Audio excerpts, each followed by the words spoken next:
नमस्कार। आज हम जीव विज्ञान पर नहीं बल्कि कॉर्पोरेट दक्षता पर बात करने वाले हैं। जरा सोचिए, अगर हम पुरुष प्रजनन प्रणाली को निर्माण में एक मास्टर क्लास के रूप में देखें, जो शायद दुनिया की सबसे बेहतरीन प्रोडक्शन लाइन है, तो सवाल ये उठता है कि एक बायोलॉजिकल सिस्टम हमें एक परफेक्ट फैक्ट्री चलाने के बारे में क्या सिखा सकता है। मतलब एक ऐसा सिस्टम जो लाखों सालों से खुद को ऑप्टिमाइज कर रहा है, उससे हम अपने बिजनेस के लिए क्या सीख सकते हैं। चलिए इसी को समझते हैं। तो ये है हमारे आज के फैक्ट्री टूर का एजेंडा।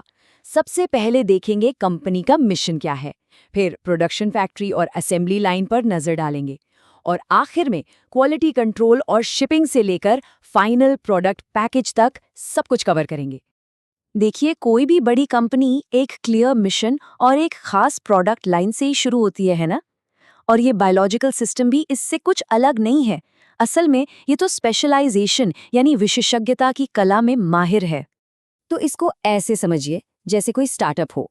शुरुआत में तो सब कुछ मुमकिन लगता है, एक ऐसी कंपनी जिसके पास कई अलग अलग प्रोडक्ट बनाने की क्षमता है। लेकिन फिर एक स्ट्रैटेजिक फैसला लिया जाता है।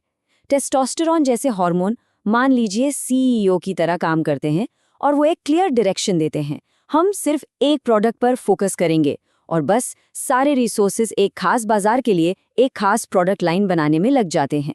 यही तो है असली स्पेशलाइजेशन। चलिए अब आगे बढ़ते हैं और देखते हैं कि ये पूरा कॉर्पोरेशन बना कैसे है। क्योंकि देखिए, किसी भी मैन्युफैक्चरिंग ऑपरेशन की तरह यहाँ भी लोकेशन और डिज़ाइन परफॉर्मेंस के लिए सबसे ज़रूरी है। ये जो कॉर्पोरेट ब्लूप्रिंट है, ये दिखाता है कि ये सिस्टम पूरी तरह से इंटीग्रेटेड है। वृषण यानी टेस्टिस, ये हैं हमारी मेन फैक्ट्रियां। एपिडिडमिस हमारा वेयरहाउस और ट्रेनिंग सेंटर है। और वास डेफरेंस, ये है हमारा लॉजिस्टिक्स डिपार्टमेंट, जो प्रोडक्ट को आगे भेजता है। सब कुछ एक smooth end to end flow के लिए डिजाइन किया गया है। अब जरा इंफ्रास्ट्रक्चर के इस बेहद ज़रूरी हिस्से पर ध्यान दीजिए। अंडकोश या स्क्रोटम, ये किसी स्पेशल सर्वर रूम या क्लीन रूम जैसा है। इसका बस एक ही काम है, प्रोडक्शन के लिए एक बिल्कुल सही माहौल बनाए रखना। टेम्परेचर में जरा सी भी गड़बड़ी हुई तो पूरी प्रोडक्शन लाइन पर असर पड़ सकता है। इसीलिए ये एनवायरमेंटल कंट्रोल बहुत ज़्यादा ज़रूरी है। और ये रही हमारी जुड़वा फैक्ट्रियां, जो 2400 घंटे काम करती हैं। ये 2 पैरेलल प्रोडक्शन यूनिट्स हैं, जो कंपनी के मेन प्रोडक्ट को जबरदस्त एफिशिएंसी और क्वांटिटी के साथ बनाने के लिए जिम्मेदार हैं। ठीक है, तो अब फैक्ट्री के अंदर चलते हैं। देखते हैं कि प्रोडक्ट असल में असेंबली लाइन पर बनता कैसे है। स्पर्मेटोजेनेसिस ये सिर्फ एक बायोलॉजिकल टर्म नहीं है। ये समझिए कि ये कंपनी की अपनी प्रोप्राइटरी मैन्युफैक्चरिंग टेक्निक है। ये एक कॉम्प्लेक्स मल्टी स्टेज प्रोसेस है जो कच्चे माल को एक हाईली सोफिस्टिकेटेड फाइनल प्रोडक्ट में बदल देता है। देखिए, किसी भी अच्छी फैक्ट्री की तरह यहाँ भी एक डेडिकेटेड टीम है। मिलिए लेडिक सेल्स से। ये है फ्लो मैनेजर्स, जो टेस्टोस्टेरोन बनाकर प्रोडक्शन कोटा तय करते हैं। फिर आती हैं सर्टोली सेल्स यानी सपोर्ट स्टाफ, जो डेवलप हो रहे प्रोडक्ट्स को पोषण और एक स्ट्रक्चर्ड माहौल देती हैं। और सेमिनिफेरस ट्यूब्यूल्स, वो हैं असली असेंबली लाइंस, जहां सारा काम होता है। एक ऐसा ऑर्गेनाइजेशनल स्ट्रक्चर जहां हर किसी का रोल एकदम क्लियर और जरूरी है। तो ठीक है, प्रोडक्ट बन तो गया, पर ये अभी लॉन्च के लिए तैयार नहीं है।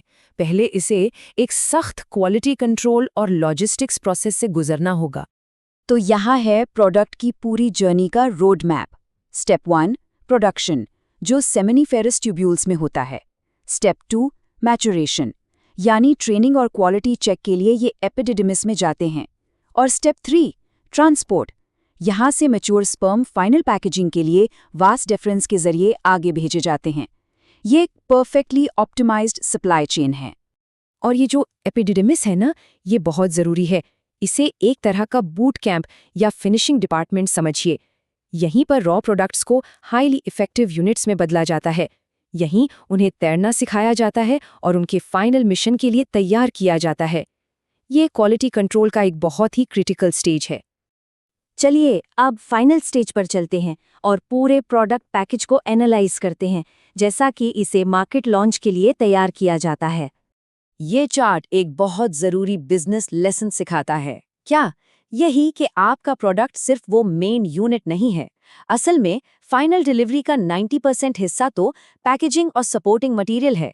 ये एक बहुत ध्यान से तैयार किया गया सॉल्यूशन है जिससे मेन प्रोडक्ट को बचाने, उसे पोषण देने और ट्रांसपोर्ट करने के लिए डिजाइन किया गया है। ये एक ऐसी सीख है जो किसी भी कंपनी के लिए बहुत मायने रखती है। अब जरा इन आंकड़ों पर गौर कीजिए। 5 से 12 करोड़ यूनिट्स प्रति मिलीलीटर, ये मास प्रोडक्शन की हद है। कोई भी एग्जीक्यूटिव जो वॉल्यूम और एफिशिएंसी मैट्रिक्स पर फोकस करता है, वो इन नंबरों से जरूर इंप्रेस होगा। और खुद प्रोडक्ट भी इंजीनियरिंग का एक कमाल है। इसमें एक ऑनबोर्ड मोटर है, यानी फ्लैजुलम, जो हाई स्पीड मोबिलिटी देती है। एक्रोसोम, ये एक स्पेशल टिप है जिसमें मार्केट में घुसने के लिए एंजाइम होते हैं।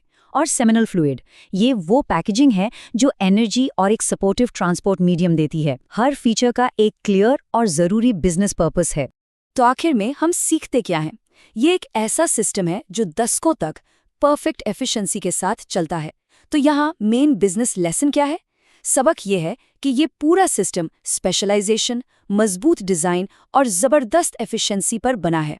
और शायद सबसे बड़ी सीख यही है कि जब एक टिकाऊ और कामयाब एंटरप्राइज बनाने की बात आती है, तो प्रकृति से बेहतर सलाहकार कोई नहीं हो सकता।